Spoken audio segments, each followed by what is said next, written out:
I got a lot of pocket lights. These things are everywhere, every company makes one, and I'm kind of sick of reviewing them at this point because they're basically all more or less the same thing, just with a slight variation or repackage. But then 𝙕𝙞𝙬𝙗 reached out to me and said that they want me to review the M20C and compare it to every other RGB light.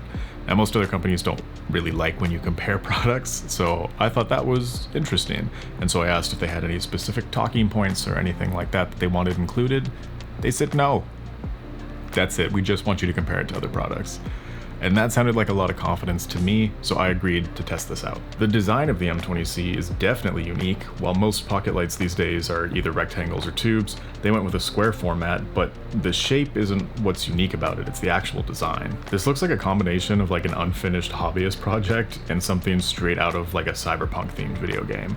And honestly, I love that they're doing something different visually because it does just make it a little bit more fun. When a company releases a very unique design like this, it piques my interest because it means there's a pretty high chance that they're not using just a pile of like off-the-shelf components that 10 other companies already use in their light with just a slightly different package. It's a lot more expensive to design something from the ground up, so this says to me that they're very invested in what they're doing here. The first thing I notice is that the build quality of this thing is incredible, like the absolute best of any other pocket light I've ever tried. There are a couple plastic parts in here, but they're parts that are not going to deal with a lot of wear and tear. They're pretty hidden by other parts, and it's very durable feeling plastic too, so I'm not remotely concerned about this thing. The light has a 20-watt output, which is almost double any of the other RGB lights I own. But of course, you're gonna need some pretty good cooling in order to manage that. The light has a built-in fan that you can see at the back of the unit, but it only turns on when cooling is actually needed. It's pretty quiet when it does turn on, but the only circumstance that I would be concerned about noise levels is if I had the light mounted right next to my microphone and I was doing like a very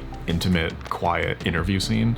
But otherwise, it's quiet enough that you're really not going to notice it. Right below the fan is the battery for the M20C, which may look removable, but unfortunately it is fixed to the unit itself. Now, using the light and charging at the same time can generate a lot of heat, so to prevent any issues, it does limit the output of the light while it's charging, which normally I wouldn't have a problem with. I mean, my Falcon Eyes F7 caps it at I think 70% while it's being charged, but this is capped at 25%, which is not great.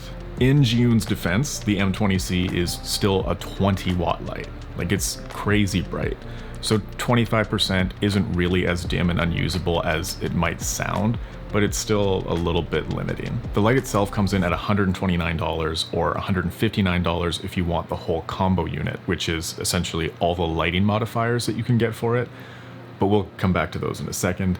Let's just quickly get through all the specs because this is the boring part and it's pretty similar to other lights. The M20C has a CCT mode with green and magenta tint control to help color match any other fixtures you may be using in your scene, RGB and HSI color modes, a music mode which reacts to sound, and an effects mode. The CCT mode is awesome because it goes from 2500 all the way up to 10,000, which is a massive range.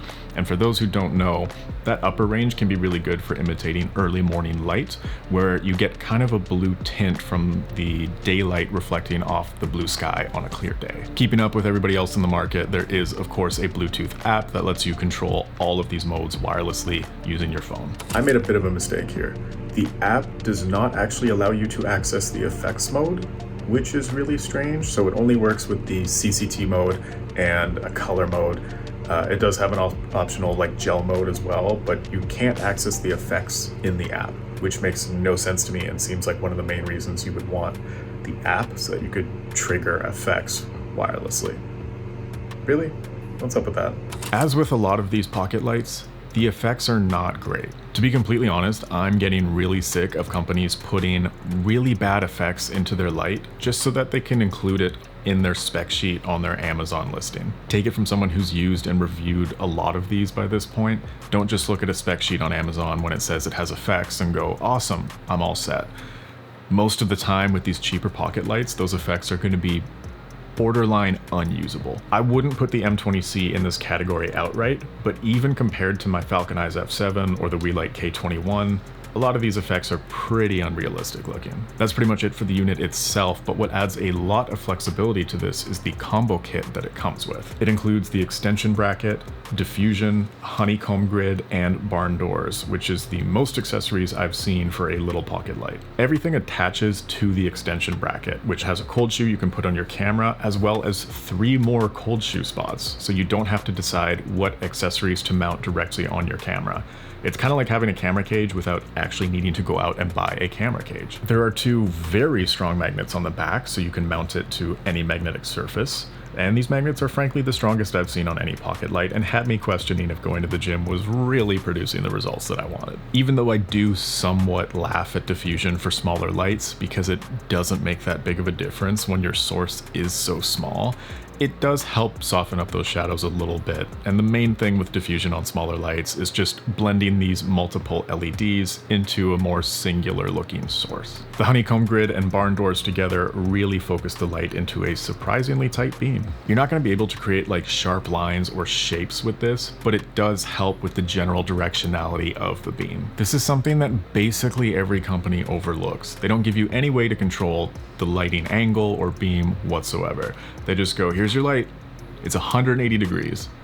And if you don't want that, that's too bad. I know it sounds silly for me to be stoked over something as simple as barn doors, but there is a very big hole in the market for pocket lights where no one's trying to give you the ability to have some control over the direction and shape of these little pocket lights. I would love to see a company come out with a pocket-sized spotlight where you can really shape and control that light. Imagine like an Aputure LS Mini 20, but RGB. That would do really well in this market because there's nothing else that's competing with that.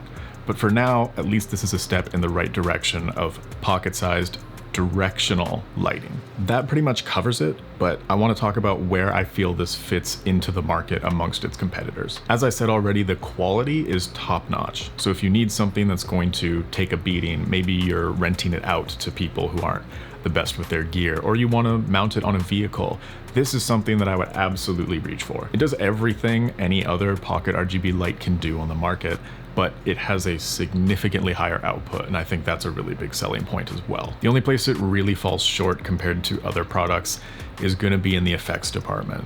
The effects are okay, but there's definitely better out there, and I think I would rather reach for like my 𝙕𝙝 K21.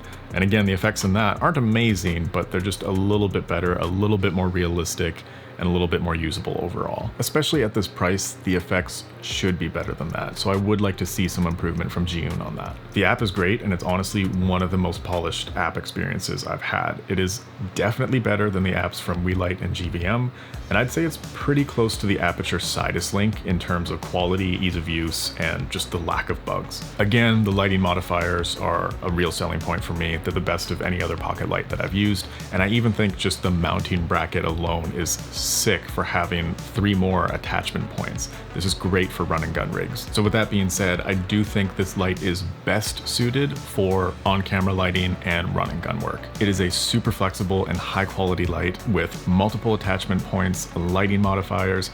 This thing is perfect for events, run and gun work, or vlogging. I still think it's also a really good light for music videos, short films, and narrative work, things of that nature, but the lower battery life and the heavily limited output when you're charging does limit the options quite a bit. If I'm shooting anything where I need multiple takes, I either need to be really fast because it's going to be 40 minutes at most at full brightness, or I need to make sure I'm using a much lower output because that can bring it up to 3 hours of use. For the 5-ray M20C to be its absolute best, I want to see better effects from it, and I'd like to see an improvement either to battery life or just a little bit more output while the light is being charged. I'd be perfectly happy if we could cap it at 50%, because 25% is just a little bit too low, even if this fixture is a pretty bright one to begin with. Overall, I think the M20C absolutely stands up to the competition and excels in some areas. It has a much better app, much better build quality,